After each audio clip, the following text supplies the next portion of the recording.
Narayanganj two Munshiganj, এটা ছিল আমাদের একটা ফ্যামিলি ট্যুর। সেখানে আমরা যেখানে গিয়েছি সেটা হলো টর্কি ইসলামপুর। তো সেখানে আমাদের এক ভাগ্নিকে বিয়ে দিয়েছি। বিয়ের সময় আমি যাইনি, যার জন্য আমার জন্য এই আয়োজন, আমাকে নেয়ার জন্য সবাই সেখানে আমরা পুরো ফ্যামিলি একসাথে চলে গিয়েছিলাম। নারায়ণগঞ্জ থেকে লঞ্চ যখন ছাড়লো, দুই দিকের দৃশ্য, অপূর্ব দৃশ্য। এই অপূর্ব দৃশ্য দেখার জন্য আমরা জার্নিটা লঞ্চে নিয়েছিলাম। এখন মুন্সীগঞ্জে বিভিন্নভাবে যাওয়া যায়, গাড়িতে করে, সিএনজি করেও যাওয়া যায়। এই স্থানগুলো হলো ছোট ছোট জাহাজ তৈরির ডক। এটা আমরা নারায়ণগঞ্জ থেকে মুন্সীগঞ্জ যাওয়ার পথে শীতলক্ষার পূর্ব পারের দৃশ্য। শীতলক্ষা নদীর পূর্ব পারে দেখেন এই যে এখানে লঞ্চ স্টিমার তৈরি হয়, ডক বলে এগুলাকে। কত সুন্দর এই দৃশ্য! আসলে শিল্পীদের নজরে পড়ে, শিল্পী ছাড়া অন্যদের নজরে পড়ে না। আর রেগুলার যারা যাত্রা পথে এখান দিকে যায় তাদের কিন্তু এগুলো চোখে পড়ে না, কারণ দেখলে তো অভ্যস্ত হয়ে গেছে, সুন্দর, তারা ফাইন্ড আউট করতে পারে না। পূর্ব পারে অপূর্ব গ্রাম, লঞ্চটা আসলে পূর্ব পার ভেসেই যায়, এটাই হয়তো ওদের নিয়ম।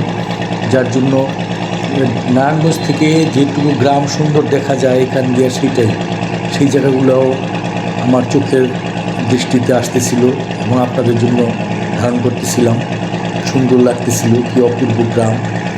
আমি আবার একটু ক্যামেরা টেনে আপনাদেরকে একটু কাছে দেখাইছি মানুষ এখানে কীভাবে স্নান করেন নদীতে আইসা। যদিও পানিগুলি একটু নোংরা, তারপরেও মানুষ তো পানির আসলে খুবই অভাব, যার জন্য এই পানি আসলে ব্যবহার করতেছে, যদিও উচিত না। কী করবে সাধারণ মানুষ, গ্রামের মানুষ, পানির উৎস এত হয়তো পায় না। নদীর ধার ঘেঁষে একটু কচুরিপানা দেখা যাচ্ছে। তারপরে যে সবজি চাষ হয়েছে তার জন্য একটু বাঁশের বেড়া, সুন্দর বেড়া, এই বেড়াগুলো দেখলেও ভালো লাগে। এরপরেও দেখা যাচ্ছে আপনার বিভিন্ন ধরনের সবজির টাল, লাউয়ের টাল, সিমের টাল। তারপরে বেড়ার উপর দেখেন মানুষ কাপড় শুকা দিছে।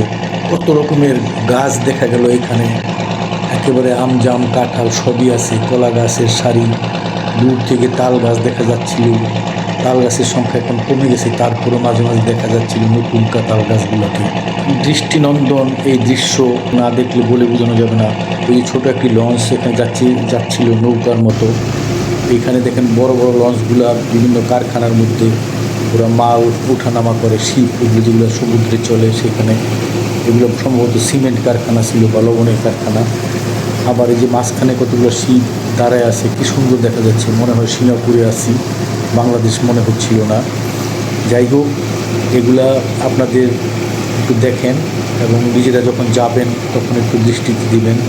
খালি বসে বসে সময় নষ্ট করবেন না, সময় খুবই মূল্যবান। এই যে আমরা ঘাটে আইসা পড়লাম, এখানে নামলাম, এটাই মুন্সীগঞ্জ ঘাট।